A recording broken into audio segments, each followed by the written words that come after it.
office has other broker associates in it. Yes. Associate brokers. Associate broker. Yes. I sound like I've had like 3 margaritas. Have you? Like, let me know. Let me know if I have to catch up.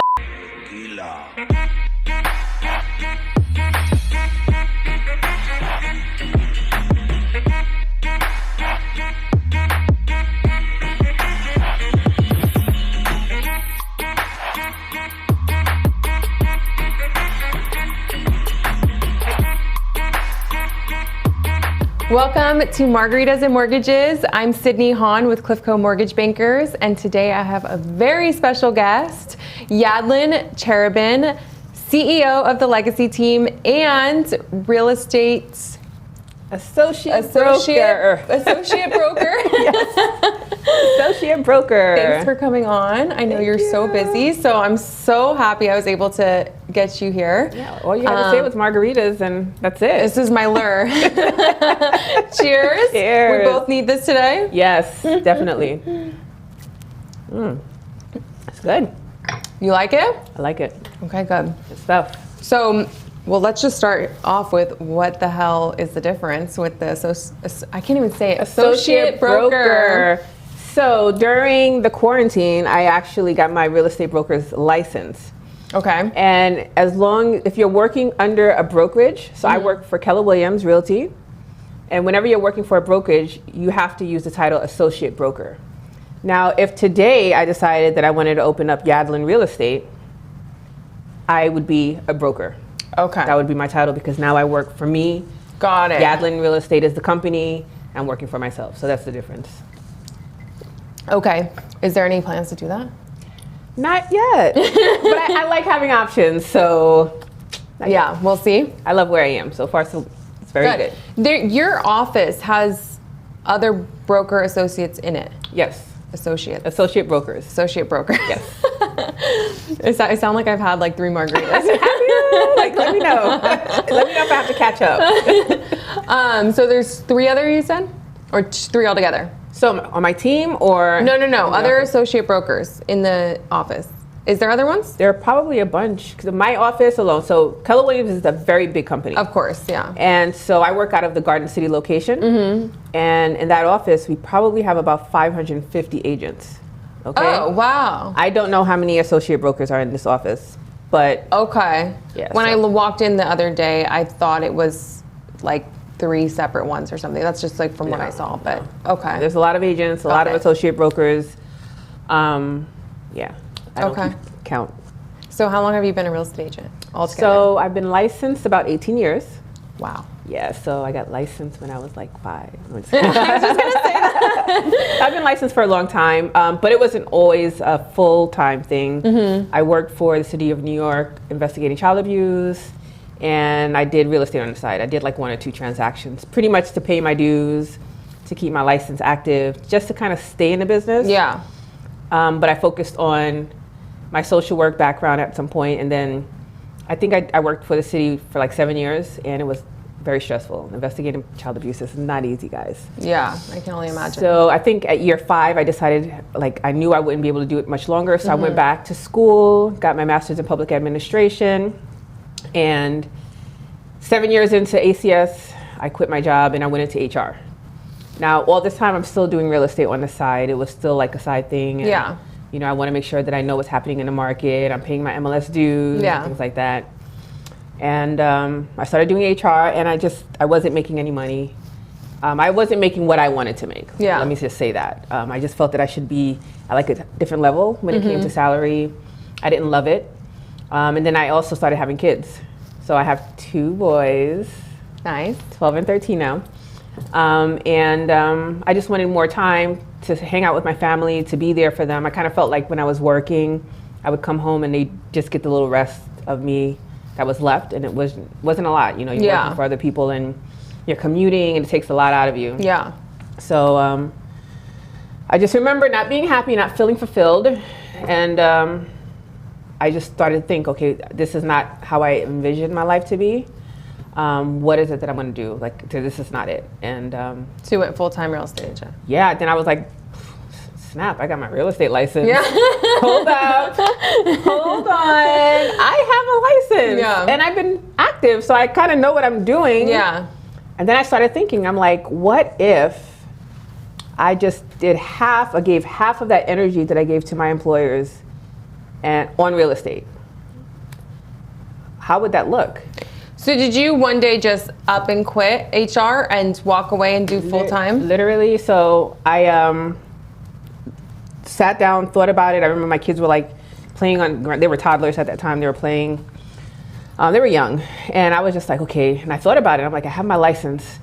But if I'm going to quit my job, because we have mortgages, we have kids. Yeah.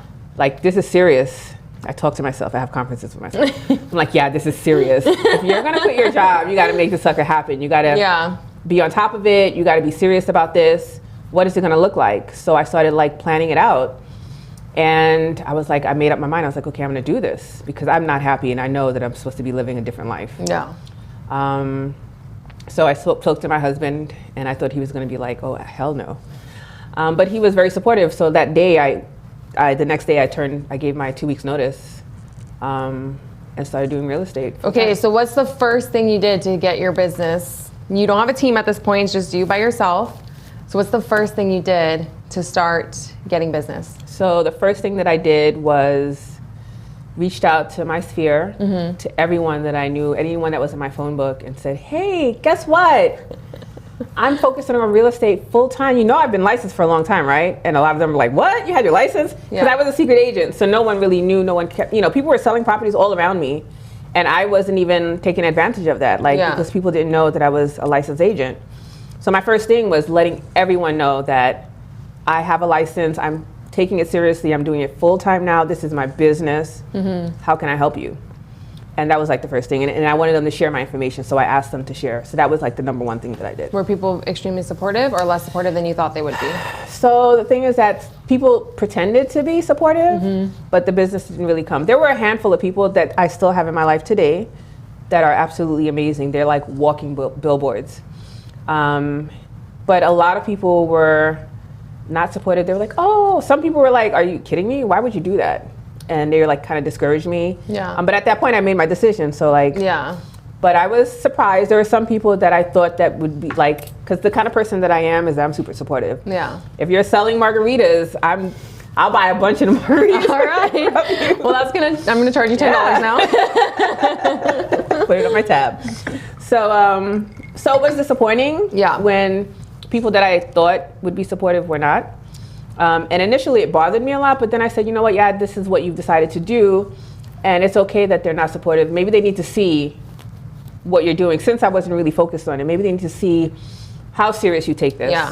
And so don't worry about them. And it was hard. I say this to myself as if it's easy. It's hard when you care about people and you support people and they're not supporting you. It's tough. But I did it and I just kept going. I'm like, listen, I made a commitment to myself, to my kids, to my family. So, they're not supporting me. That's all good. Somebody will, because I'm going to keep making it happen. So. Yeah, the business will be there. Yeah. It'll come. It'll come. And it's like a tough, I've talked to you about it with a couple people on the podcast. It's a tough pill to swallow when people aren't supportive, or like you see on social media that they bought a house or that they sold their house. Or they sold a house. And you're like, hello, like are we even friends on here, Yeah. But okay, let's fast forward. Did you make it happen very fast for yourself? I wouldn't say fast. Okay. It was so even though I was licensed for that long, I never treated it like a business. So it's sort of like I was starting from scratch. Of course. And I had to start having, I didn't have systems yet, but like a routine. I had to say, okay, this is what I'm gonna do. I'm gonna wake up every morning. I'm gonna do this. Yeah. And I had to be consistent about it. Be extremely So I did well. I did well enough where my husband did not say, you better go back to work.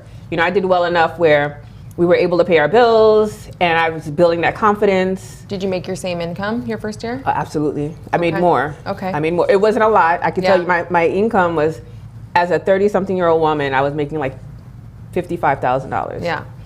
And I made probably the first year 60 or 70, maybe. That's awesome. And one thing that someone said to me is like, do you realize that you got up and you created every single piece of business that you closed that year? And I was like, oh snap. Yeah, I did that. So that was pretty cool. Yeah. What was like the hardest part, you think? Was it the scheduling, the like being self-disciplined and getting up and having a routine? Was it the outreach? Like, what was the hardest part for you? I would say the hardest part for me was asking for the business. Like, I've always been the kind of person that just kind of did what I had to do, but like every day in real estate, you have to get up and you have to ask for business. You have to let people know, hey, this is what I do. Yeah. How can I help you? Do you know someone? Who do you know is looking to buy, sell, or invest in real estate? Yeah. Every single day is what I'm doing. I'm putting myself in rooms and positions and in front of people where I'm literally asking for business. So that was the hardest part. And initially, I kind of saw myself as a salesperson because I got to sell homes. But at some point, I changed, and it was very early, which was good. I changed my mindset, and I said, okay, you're not a salesperson, you're a resource. Mm-hmm. So you need to approach people like, okay, hey, listen, I have my license, I have this knowledge, I have this expertise, I take these trainings, I know certain things that a lot of people don't know. How can I help you? How can I be a resource? And then I kind of expanded that to like, who do you need to know? Do you need a insurance broker? Do you need... You're connecting people Yeah, now. I started connecting people. Yeah. And when I started doing that, people literally started calling me and say, hey, yeah, I know someone. And that's how the business started to really come about. So can I just say, I just talked about this on my social media the other day, and it is so tough to ask, especially people you know for business. I can ask a stranger for business. That's not hard for me. It's people I know, which is, it's so funny to think about. But that's why I originally split up my Instagram. So when I was doing loans for a lot longer before I started the social media stuff, like really started doing the social media stuff. And I split up my Instagrams. I did a personal and a mortgage one. And now I'm in the process of combining them because I'm like, this is my life. This is who I am. Part of me, of who I am, is a loan officer. Exactly. You know? Exactly. And if you're not with it, then unfollow me. Because like, why am I acting a different way on two different Instagrams? Yeah. And I'm afraid, I'm like, I see people selling all sorts of crap online. Yeah. And I'm helping someone buy a house. So like, why can't I share that with people? Yeah. And there should be no qualms about it. So I've always, so my social media has always been like my personal, like I want you to know who I am. Yeah.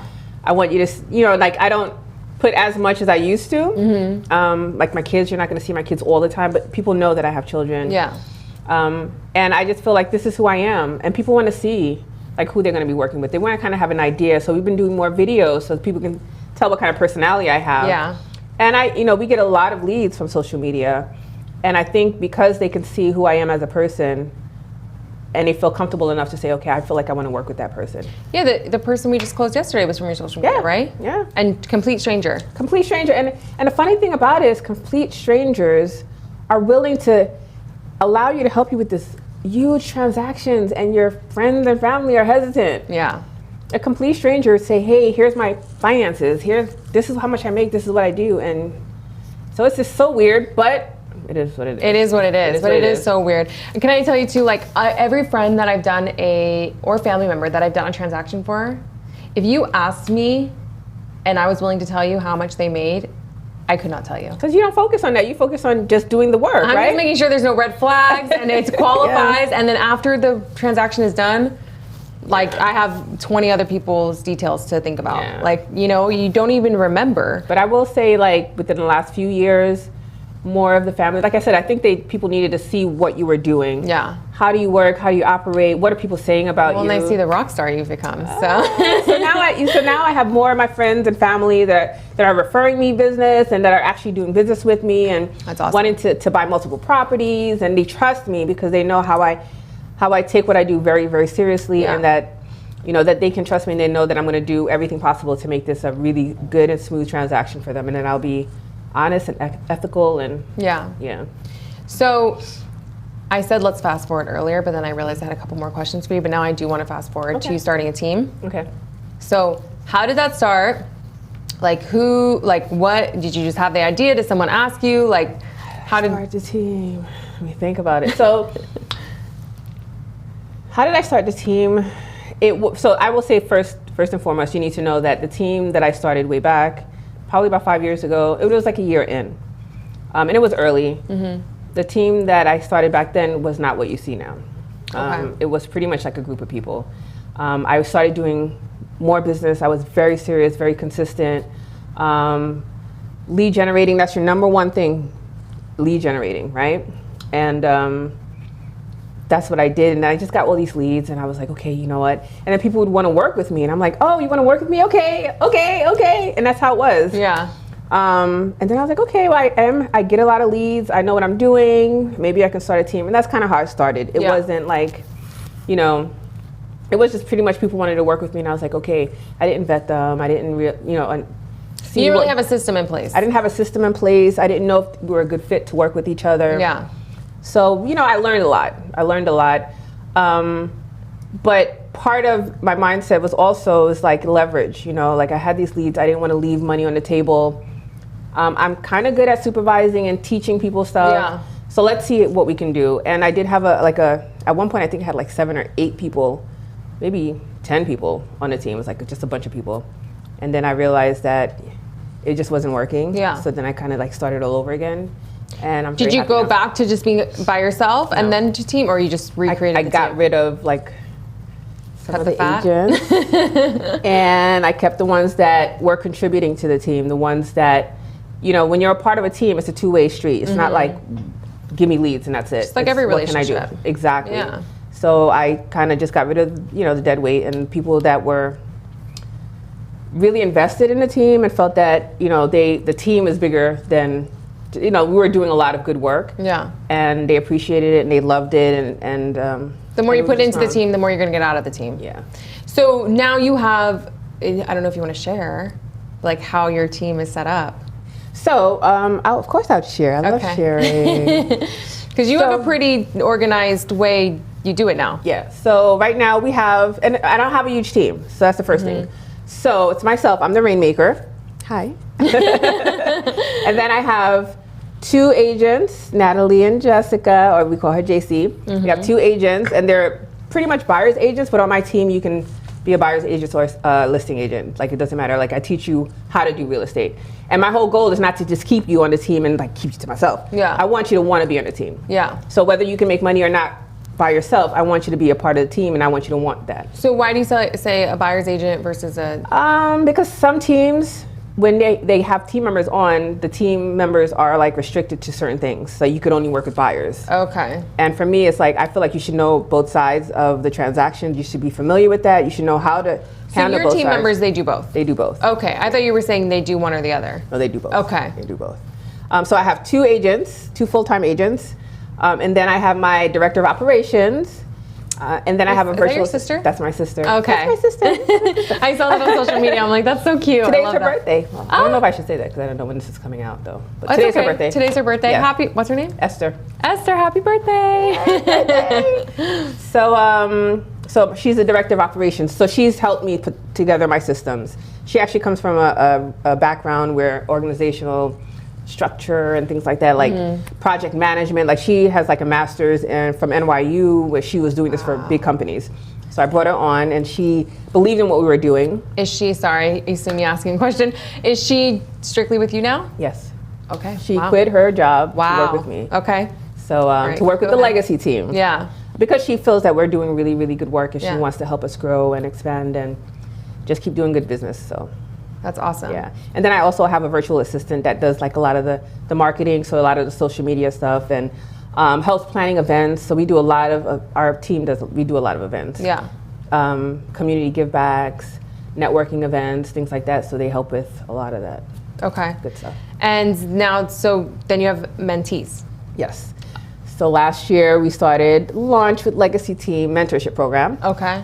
And You just started that last year. yeah, last year. Oh, wow, Yeah. okay. So it's every 6 months we have a new group. Okay. And so we mentor, I think this session we have maybe 6 or 7 mentees, I can't remember. But it's every 6 months. We just start up with a new group. And some of them are brand new agents, some of them are agents that have not thrived in the business and just like they feel like they need accountability. They want to learn just different things that they haven't learned. So it's pretty cool, yeah. guidance, but it's mostly accountability. It's mostly accountability and just structure. You know, when you have a business, you have to have structure. Yeah. You have to have a routine. You have to have a plan. Yeah. So I think that's what's a little bit hard in our field of expertise, because whether it's with loans or real estate, you have a plan, yes, and then someone calls you, yes, and there's a fire you have to put out, and then your plan is off the rails for the day, you know. So it takes a lot to make sure you are consistently trying to stick to the plan, at least, because there's a lot of unplanned things that come up. Yep, you're right. During our processes. All right. Okay, so you have the team. Yep. And what was your why for creating the team, besides having the surplus of leads? So my why was really, I liked what I was doing. I felt that I was really doing good work. Like when you work, like I've seen agents, and sometimes I see these agents and they have these listings and I'm like, how did they get that listing? Like their personalities are just like, they're not nice people. Yeah. They're not ethical people. Yeah. And I really believe in what I do. I really believe that what we do is so important. Like we're helping people create wealth. We're helping people just feel secure in having a space that's theirs. Yeah. So I don't take that for granted. And for me, it was really just growing, expanding, teaching people what I felt was very, very important, and teaching them to understand how important it is. Yeah. What we do is amazing. Yeah. And I just felt that God put me here and put me in a place where I could teach people to do these things. So that was kind of, I want to show people how I operate, and hopefully, I'm gelling with people where they're going to want to operate the same level, and we're going to do really good business. So people are not going to think that real estate agents are just not door openers or anything like that. We really have value, and we really do a lot of really good work out there. And you're empowering these people on your team to get out of situations that you were once in. Yeah, and you have so much control. I didn't even realize, you don't realize how much control you have over your life, your path. Like literally, like we set our goals, like every October, we're like setting the goal for the next year. And you plan it out and you work that plan. Yeah. And I'm just like, whoa, like literally since I've quit my job, every goal that I pretty much set has just been fulfilled. Wow. And it's like, it's there, you put it down, and then you just work it. And how long ago did you quit your job? It was about 6 years ago. Okay. 6 years ago. That's so awesome. So this is probably one of the most satisfying parts of your job now, right? Is empowering these people? Yeah, and then you know what? Your surroundings are so important. So I surround myself with people who are, I believe, good. Yeah. I believe that will do good business. Yeah. And we support each other. So it's not, like I said, it's not a one-way street. I am pouring into them, but they're also pouring into me. They're helping me to become a leader. Yeah. That people say, hey, you're a leader. It's because I'm working with these people who support me. They trust me. They're allowing me to lead. Yeah. And that's so important. Your circle can make or break you. Yeah. If you're around a bunch of people that are like, oh, really, you want to do that? Good luck. Yeah. See how far you can go. Yeah. But if you're around people who are like, you know what, but you could also do this. Yeah, why don't we do this? We could do here, and just make it bigger and better, and it's amazing. Yeah. So that's what I was just talking to a real estate agent on the way here, and she was like, I hate to say it, but this is the best one I have in my pipeline right now, and I'm kind of trying not to freak out. And I was like, don't freak out. You're an amazing real estate agent. This is the market. Yep. And you're gonna give yourself 5 wrinkles today, stressing out about it, and tomorrow you're gonna get a lead. So like, it's when you're around negative energy, and when you're around positive energy, it'll totally change the outcome. Yeah. But it's so important, I feel like, and that's why I was so attracted to you and your team and everything. Is because it's so important to remember the why in the business, because, and so the same real estate agent I was talking to, she was asking me about the closing yesterday we had, and she's like, oh, your video online was so cute, whatever. I said, can I tell you, I was on a high all freaking day from that closing, because I was like, you could have given me the biggest commission check I could have ever gotten yesterday, but that wouldn't have even compared to how I felt empowering those people to get them in that house. Yeah. And do something good for their life, because they had a very specific situation, and it was very crucial that they got that house. Yeah, I mean, my wife, my children. Yeah, I want to see them. I want them to see that you can create the life that you want. And I have nieces and nephews. I want them to see, like, they call me the rich auntie because, I literally say that this is what I want to do, and then I do it. Yeah. And I'm no longer afraid to talk to people or just tell people, hey, this is my idea. What do you think? Let's work on it together. Yeah. So my whys, they're my family. We don't come from money. It's been a game changer. Real estate is like one of the best ways to create wealth. Yeah. And I've helped family members purchase real estate and put them in a position where we weren't in that position, 10, 15, 20 years ago. Yeah. So, it makes a big difference. I want my kids to see what I do. I want them to see how strong mom is. Women are strong, and we can do whatever we set our mind to. And I want them to know that they can do the same thing. Yeah. That's what I wanted to ask you about too, actually. So right now it's all women on your team. So it is right now. Do you think how do you think that happened? Was that a conscious decision, or was that It wasn't. It was because my team right now, like with Natalie, and we had another team member, we were all moms in the same neighborhood. So we were working in a certain community. Our kids went to school together. We were doing real estate. We were just like very similar, and we were like, let's work together. Yeah. Like I told them, I'm building a team. Do you guys want to join? So we were moms. We could use that support. We help each other out. We help each other in school, like with the school stuff, PTA moms, presidents. I love it. We're involved in it's the like community. that movie Bad Moms. Yeah, like it's fun. It's fun to have someone who you can work with, and then you have your personal life and your kids, and it was just really, really cool. So that's how, after I got rid of a lot of the dead weight, it was just the moms. And then now we have someone who doesn't have any children, so she's single. Yeah. And she's single. And so it's different, but it's still we're still strong women. Yeah. But I said that for now it's women, because I do have some men who want to join the team, and I'm considering, because they're hardworking agents and they're really good at what they do. And for me, it's not about just an all-women's team. I didn't intend for it to be that way. It looks cute, but I just want just a dope team that's just going to do good business all around. So I just love it, just because, I love working with men as well, and most of the people in my industry are men. Yes. But I love it because there's something special for me about, probably because I am a female, empowering women. Yeah. And get me realizing and other women realizing that you do have the opportunity to choose your own path, and you do not have to depend on anyone. Yes. And you can become Rich Auntie. Yes, Rich Auntie, it's me. On that note, cheers to Rich Auntie. Yes, cheers. Buying lots of Christmas gifts very soon. Lots of books, And lots of the end audio of the year, thank you so much for coming on. Thank you for having me. I appreciate it. I love you. I love your team. I love Shakira. Thanks for introducing me to Yadlynd. And so I want to do something where the team is actually here. So we're going to have to coordinate that. What do you think? 100%. Like the whole team. And I think we should be making margaritas while we're we'll do a margarita class. Yes. Sounds good. Sounds like a plan. You heard it here. Thanks for watching. Alrighty.